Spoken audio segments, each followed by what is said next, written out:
వచనామృతంలో రెండవ భాగంలో 9వ అంశం మళ్ళీరా. స్వామి పరమేశ్వరానంద మాతృదేవి నుండి ఈయన మంత్రదీక్షని పొందారు. కిషోరి అనే పేరుతో మనకి కనబడతారు. మాతృదేవి దగ్గరికి రావడానికి మునుపే మాతృదేవిని స్వప్నంలో చూసి మంత్రోపదేశం కూడా పొందారు.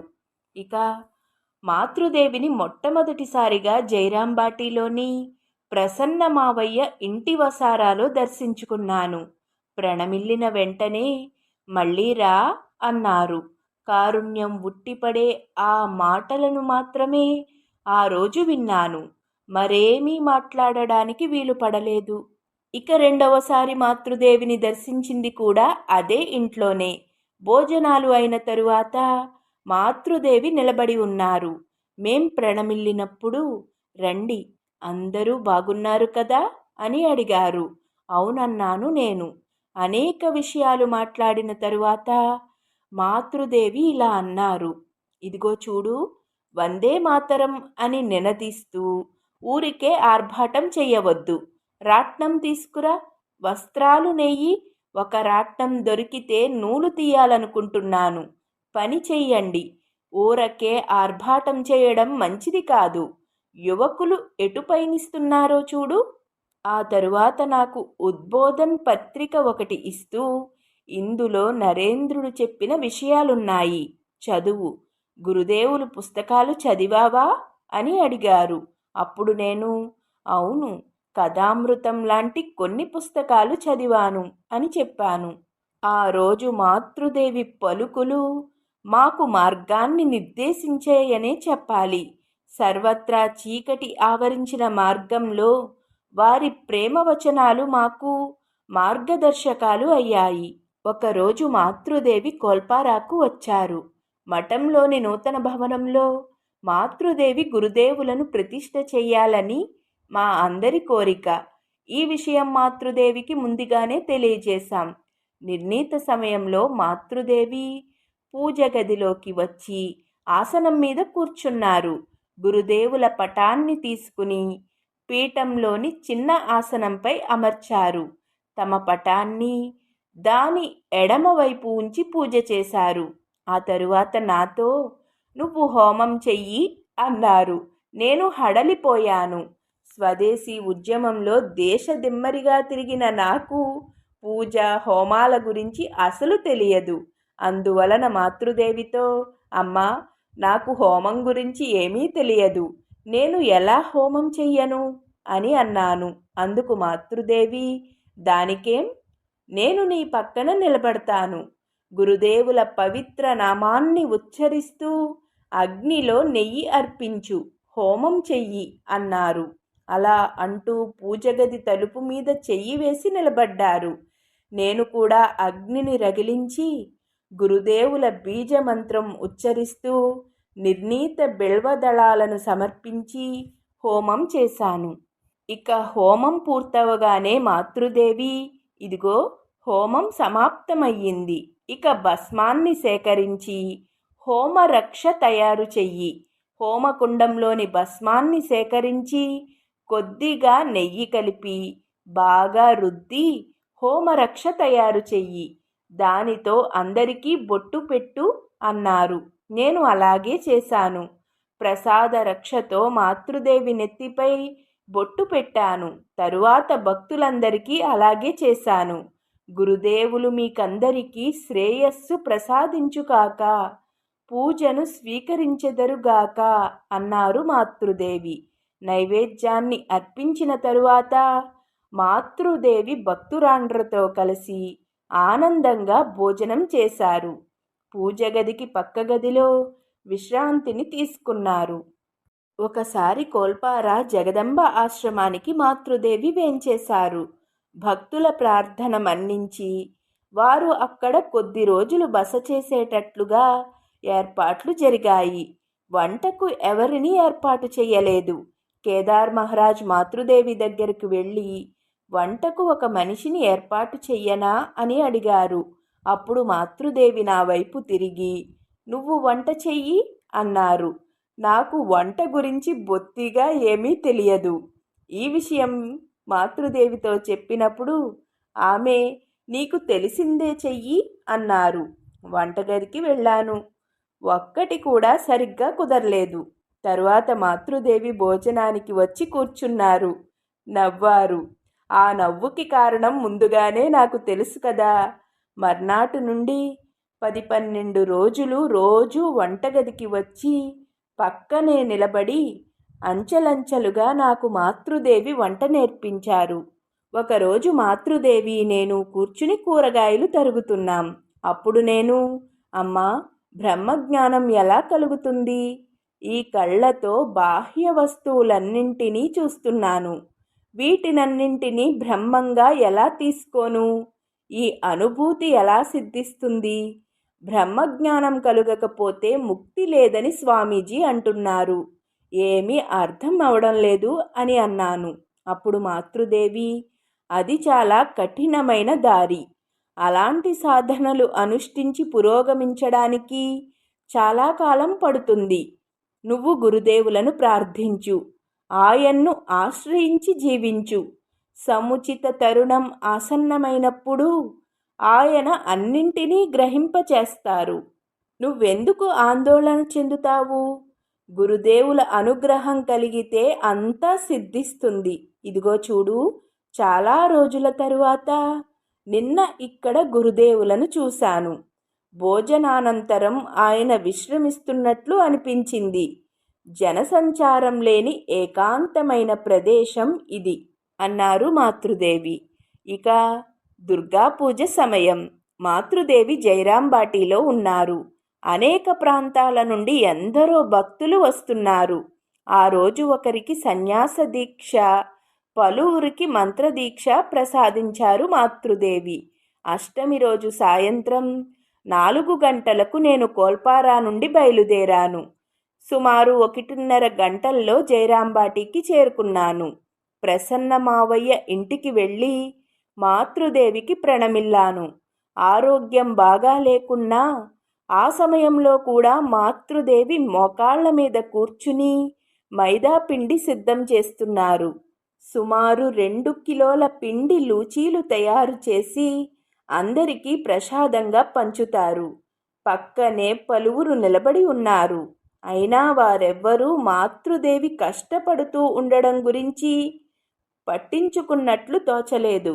నేను వెళ్ళి ప్రణమిల్లినప్పుడు మాతృదేవి, రానాయనా, అందరూ క్షేమమే కదా అని అడిగారు. క్షేమమే అమ్మా అన్నాను నేను. తరువాత, అమ్మా, ఇదేమిటి, ఇక్కడ ఇందరూ ఉన్నారు. ఆరోగ్యం బాగాలేని ఈ స్థితిలో మీరెందుకు ఇవన్నీ చేస్తూ కష్టపడుతున్నారు అని అడిగాను. అందుకు మాతృదేవి, ఎవరూ రావడం లేదు, మరేం చెయ్యను, నేనే పిండి సిద్ధం చేస్తున్నాను. ఈరోజు నువ్వు ఇక్కడే ఉంటే బాగుంటుంది, లేకపోతే అన్నీ నేనే చేసుకోవాల్సి వస్తుంది అన్నారు. అప్పుడు నేను భరించలేకపోయాను. ఇంతమంది ఉండగా ఆరోగ్యం బాగాలేని స్థితిలో కీళ్ళు నొప్పులున్నా కాళ్ళు మడిచి కూర్చుని మాతృదేవి పనిచెయ్యడం నన్ను తల్లడిల్ల చేసింది. రాత్రి ఎంతసేపు పట్టినా సరే నేను ఈ పని పూర్తి చేసే వెళతాను అని చెబుతూ కూర్చున్నాను. మరొక సాధువు కూడా వచ్చి సాయం అందించారు. పనంతా ముగించి రాత్రి 10 గంటలకు కోల్పారాకు తిరుగుముఖం పట్టాను. జైరాంబాటిలో కొత్త ఇంట్లో ఉంటున్నారు మాతృదేవి. జగద్ధాత్రి పూజ దగ్గర పడుతూ ఉంది. అందుకోసం వస్తువులను ఇప్పటి నుండే సేకరించడం మొదలుపెట్టారు. దీపం వత్తులు లాంటివి కూడా తయారు చేసేశారు.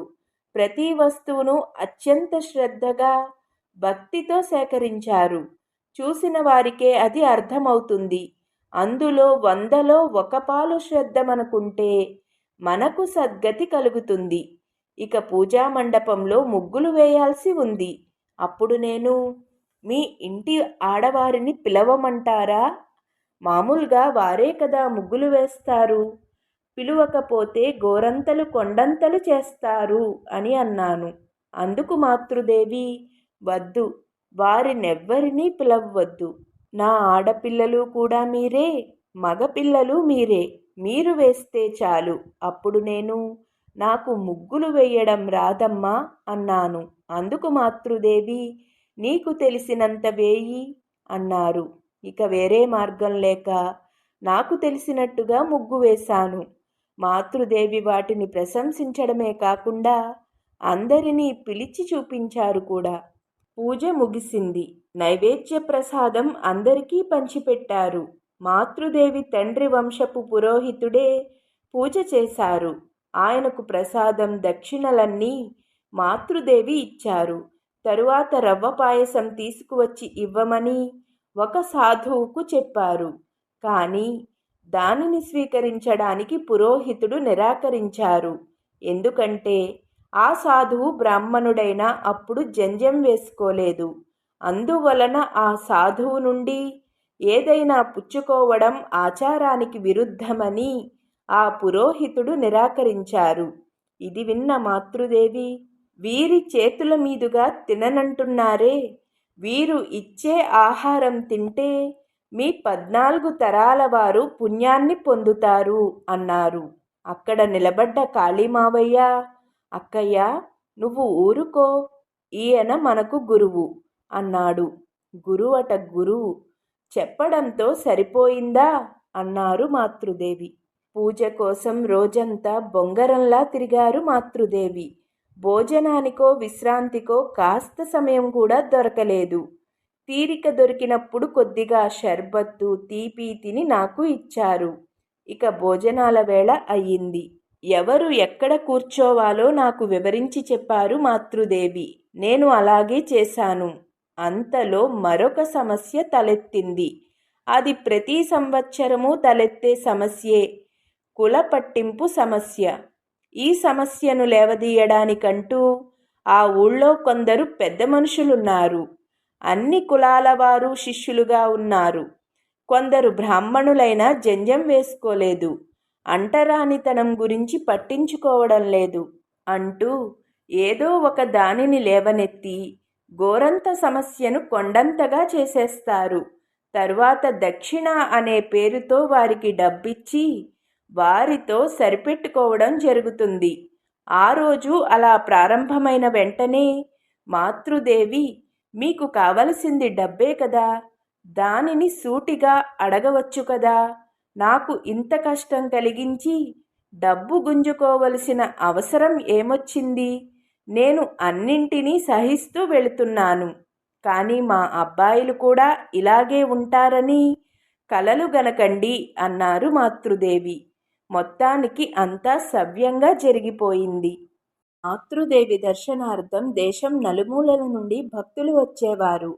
పాటలు భజనలు సాగుతూ ఉండేవి. ఎల్లప్పుడూ ఆనంద ప్రవాహం కట్టలు తెంచుకుని ప్రవహిస్తూ ఉండేది. ఇలా ఏదైనా జరుగుతున్నప్పుడు సాధువు ఒక ఆయన తాను ఏ పని చేస్తున్నా సరే అది వదిలిపెట్టి ఈ వేడుకల్లో పాల్గొనేవాడు. దానిని చూసిన మాతృదేవి ఒకరోజు ఇలా అన్నారు, గురుదేవులు వేంచేశారు, అందువల్లనే ఇవన్నీ జరుగుతున్నాయి. ఇంకా ఎంతో జరగబోతోంది. కొత్త కొత్తగా ఇంకా ఎన్నెన్నో చూడబోతున్నారు. అందుకని గురుదేవుల సేవలను వదులుకొని ఇలా పరిగెత్తుకుంటూ రావాలా? ఇంద్రజాలం చేసేవాడు తన విద్యను చూపుతున్నాడు, చూసేవారు భ్రమించిపోతున్నారు. కానీ అతని ఇంటి స్త్రీలు వాటిని అస్సలు పట్టించుకోకుండా తమ పనులు చేసుకుంటూ పోతారే కానీ ఇంద్రజాలంలో భ్రమించిపోరు. నువ్వు మాత్రం ఎందుకు పరిగెత్తాలి? నిశ్చలమైన మనస్సుతో పనిచెయ్యి. ఇలా పడి లేచి పరిగెత్తుకుంటూ రాకూడదు. మాతృదేవి ఇల్లు మట్టిగచ్చు. ఈ కారణంగా వర్షాకాలాల్లో మాతృదేవికి ఎంతో అసౌకర్యం కలిగేది. ఇంటిని ఇటుకలు సిమెంటుతో కట్టాలని, అందుకయ్యే ఖర్చు తాను భరిస్తానని నారాయణ అయ్యంగార్, కాలాంతరంలో ఈయనే శ్రీ వాసానంద స్వామి అనే భక్తుడు మునుపే మా ద్వారా మాతృదేవికి విన్నవించారు. కానీ అప్పుడు మాతృదేవి, వద్దు నాయనా, ఇటుకలు సిమెంటుతో ఇల్లు కడితే వీరికి డబ్బు ఎక్కువగా వచ్చేసింది అని అంటారు. అందువలన ప్రస్తుతానికి అవసరం లేదు అని చెప్పేశారు. అందువలన ఆ ప్రయత్నం జరగలేదు. ఇప్పుడు మళ్ళీ ఆయన తన కోరికను చెప్పినప్పుడు మాతృదేవి సమ్మతించారు. ఈ విషయం శరత్ మహారాజుకు కూడా తెలిపారు. శరత్ మహారాజ్కు నారాయణ అయ్యంగార్ డబ్బు అందజేశారు. ఇంటి నిర్మాణం మొదలయ్యింది. అప్పుడు ఒకరోజు మాతృదేవి నాతో, నేను పుట్టిన స్థలాన్ని కొనుగోలు చేసి అక్కడ ఒక ఇల్లు కట్టాలని వ్రాయి. పిల్లలంతా అక్కడ ఉంటారు. మీరందరూ ఎక్కడ ఉంటారు? అందువలన దీనిని గురించి షరత్కు వ్రాయి అన్నారు. అప్పుడు నేను, అమ్మా, మీ తమ్ముళ్ళు ఆ స్థలాన్ని ఇస్తారా? మీరు పుట్టిన చోటును సూచిస్తూ రాంచీ భక్తులు ఒకసారి ఒక గుర్తు కోసం ఒక రాయి నాటారు. దానిని చూడగానే కాళీమావయ్య, మీరు సూచించిన ఈ స్థలం ఖరీదు ఇచ్చేయండి అన్నారు. అక్కడే వాళ్ళు ధాన్యం ఇత్యాదులను నిల్వ చేసుకుంటున్నారు. కనుక వారు ఆ స్థలాన్ని ఇస్తారా అని అడిగాను. అప్పుడు మాతృదేవి, కాళీని పిలువు, నేను చెబుతాను అన్నారు. అప్పుడు కాళీమావయ్య వచ్చారు. అప్పుడు మాతృదేవి, ఇదిగో చూడు కాళీ, మీరు ముగ్గురు 300 రూపాయలు తీసుకుని నేను పుట్టిన స్థలాన్ని ఇచ్చివేయండి. నాకు ఎందరో పిల్లలున్నారు. వాళ్ళు ఆ స్థలాన్ని తీసుకునే తీరుతారు. అంతకుముందే నేను ప్రాణాలతో ఉన్నప్పుడే ఈ 300 రూపాయలు మీరు ముగ్గురు పుచ్చుకుని ఆ స్థలాన్ని ఇచ్చేయండి అన్నారు. అప్పుడు కాళీ, అక్కయ్య, నువ్వు పుట్టిన స్థలంలో ఒక ఇల్లు కట్టబోతున్నారంటే నేను ఆ స్థలాన్ని వదలకుండా ఉంటానా? తప్పకుండా వదులుకుంటాను. కానీ నాకు విడిగా 100 రూపాయలు ఇవ్వాలి. నా కష్టం నీకు తెలిసిందే కదా అన్నాడు. అప్పుడు మాతృదేవి నాతో, ఇతడికి 100 రూపాయలు ఇవ్వాలని షరత్కు వ్రాయి. అన్ని విషయాలు శరత్ మహారాజుకు నేను వ్రాసాను. ఆయన కూడా డబ్బు ఇవ్వడానికి సంతోషంగా సమ్మతించారు. తరువాత మాతృదేవి వరదుణ్ణి పిలిచారు. అప్పుడు మాతృదేవి, ఇదిగో చూడు వరదా, మీరు ముగ్గురు 300 రూపాయలు తీసుకుని నేను పుట్టిన స్థలాన్ని ఇచ్చేయండి. నా అబ్బాయిలు ఉన్నారు. వారు ఎప్పుడో ఒకరోజు ఆ స్థలాన్ని తప్పకుండా తీసుకుంటారు. దానికన్నా నేను ఉంటున్నప్పుడే వారికి ఇచ్చేయడం మంచిది కదా అనగానే అప్పుడు వరదుడు, అక్కయ్య, నువ్వు పుట్టిన చోట ఒక ఇల్లు కడుతున్నారంటే ఆ స్థలాన్ని నేను వదులుకోనా? అందరూ సమ్మతిస్తే నాకు ఎలాంటి ఆక్షేపణ లేదు. ప్రసన్న అప్పుడు కలకత్తాలో ఉంటున్నాడు. ఆయనకు కూడా విషయం తెలిపారు. ఆయన కూడా ఆ స్థలం ఇవ్వడానికి సమ్మతించారు. అప్పుడు మాతృదేవి శిష్యుడైన లలిత్ చంద్రుణ్ణి పంపించి వ్రాతకోత పనులను చూడమని శరత్ మహారాజుకు చెప్పారు. మాతృదేవి ఆరోగ్యం బాగా దెబ్బతింది. అయినప్పటికీ వచ్చేవారితో మాట్లాడడము, తమ్ముళ్ల ఇళ్లల్లో పనులు, దైనందిన కార్యాల్లో ఎలాంటి మార్పు లేకుండా సాగిపోతూ వచ్చింది. మాతృదేవి మానసిక స్థితిలో ఒక మార్పు స్పష్టంగా కనబడింది. అందరిలోనూ గురుదేవులను చూసి వారిని తమ తనయులుగా భావించి మెలగసాగారు. ఒకరోజు నైవేద్యానికి ముందే దాని నుండి కాస్త తీసుకుని ఒక బాలుడికి తినడానికి ఇచ్చారు. నేను వెళ్ళి, అమ్మా, ఇంకా నైవేద్యం కాలేదు, అంతలో వాడికి ఇచ్చేశారే అని అడిగాను. అందుకు మాతృదేవి, నాయనా, అతడిలోనూ గురుదేవులే కదా ఉంటున్నారు, తినని అనేశారు. ఒకసారి ఒక భక్తురాలికి తమ తలగడను ఇచ్చేశారు. ఆమెతో పాటు నేను కూడా తిరస్కరించినప్పుడు, ఎందుకు వద్దంటున్నారు? మీలో కూడా గురుదేవులే కదా ఉంటున్నారు, ఆయన వాడుకోవడానికే కదా ఇస్తున్నాను అన్నారు. ఒకరోజు నైవేద్యానికి మునుపే గురుదేవుల పాత్రలోనే నాకు పాలు ఇచ్చారు. అందుకు కూడా అదే కారణం తెలిపారు. ఆ రోజు మాతృదేవి పుట్టినరోజు. రాధు బిడ్డను మాతృదేవి తమ ఒళ్ళో పెట్టుకుని మంచం మీద కూర్చుని ఉన్నారు. వారి పాదపద్మాలకు పుష్పాలు, చందనం సమర్పించి అందరూ ఆరాధించారు. నేను మల్లె పువ్వులతో చేసిన మాలను మాతృదేవి కంఠంలో వేసి వారి పాదాలకు పుష్పాలర్పించి ప్రణమిల్లాను. తరువాత నేను మాతృదేవితో, అమ్మా, ఈరోజు మీ జన్మదినం. మిమ్మల్ని దర్శించుకోవాలని ప్రణమిల్లాలని అనేకుల కోర్కె. కానీ ఈ ఊరికి రావడం చాలా కష్టం. కాబట్టి రాలేకపోయిన వారందరి తరపున నేను ప్రార్థన చేస్తున్నాను. అమ్మా, అందరికీ శ్రేయస్సు కలగాలని ఆశీర్వదించండి అని అన్నాను. అప్పుడు మాతృదేవి ఎంతో సంతోషించి, అవును నాయనా, అందరి శ్రేయస్సు కోసము గురుదేవులను ప్రార్థిస్తాను. అందరికీ ఆయన శ్రేయస్సును ప్రసాదించెదరుగాక అన్నారు. మాతృదేవి కోర్కె మేరకు నేను ఆమె వెంటే ఉన్నాను. పూజ అది ఇది అంటూ పనులు ఉంటూనే ఉంటాయి. ఒకరోజు మఠంలోని సన్యాసులు కొందరు తపోమయ జీవితం కోసం ఎక్కడికో వెళ్తున్నారని విన్నాను. వెంటనే నేను మాతృదేవితో, అమ్మా, ఇలా ఎల్లప్పుడూ పనిచేసుకుంటూ ఉండడం అంత సబబుగా కనబడ్డం లేదు. నేను తపస్సు చెయ్యాలి అనుకుంటున్నాను. మీరు అనుమతినివ్వాలి అన్నాను. అప్పుడు మాతృదేవి ఇలా అన్నారు, ఇదేం మాటలు నాయనా? నువ్వు నా సేవ చేస్తున్నావు, గురుదేవుల సేవ చేస్తున్నావు. ఇదేమిటి? తపస్సు కంటే తక్కువ? ఇప్పుడు వెళ్ళడంలో ఎలాంటి ప్రయోజనమూ లేదు. పోవాలని మరీ అనిపించినప్పుడు 1-2 నెలలు ఎక్కడికైనా వెళ్ళిరా. జైరాంబాటి మలేరియా ప్రాంతం. మాతృదేవికి కూడా అప్పుడప్పుడు మలేరియా సోకి ఎంతో కష్టపడ్డారు. అందువల్ల ఒకసారి భక్తులు మాతృదేవిని దర్శించడాన్ని శరత్ మహారాజ్ నిషేధించారు. ఆ సమయంలో బారిసాల్ నుండి ఒక భక్తుడు మాతృదేవి దర్శనానికి ఎంతో ఆతురతతో వచ్చాడు. నేను అతన్ని లోపలికి వెళ్ళనివ్వలేదు. ఆయన వెళ్ళాలని, నేను కూడదని మొండికేశాం. అది క్రమంగా వాగ్వాదంగా పరిణమించింది. మాటలు కూడా తారాస్థాయి చేరి మాతృదేవి చెవుల్లో పడ్డాయి. కొద్దిగా కలత చెందిన మాతృదేవి బయటకి వచ్చి, అతన్ని ఎందుకు లోపలికి పంపడం లేదు అని నన్ను అడిగారు. అందుకు నేను, అమ్మా, ఎవ్వర్నీ లోపలికి వెళ్ళనివ్వరాదని శరత్ మహారాజ్ ఆదేశించారు.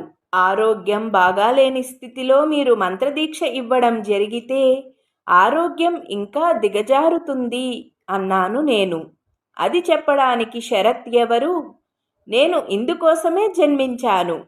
నేను ఇతడికి మంత్రదీక్ష ప్రసాదిస్తాను అంటూ ఆ భక్తునితో, నాయనా, ఈరోజు భోజనం చెయ్యి, రేపు నీకు మంత్రదీక్ష ఇస్తాను అన్నారు.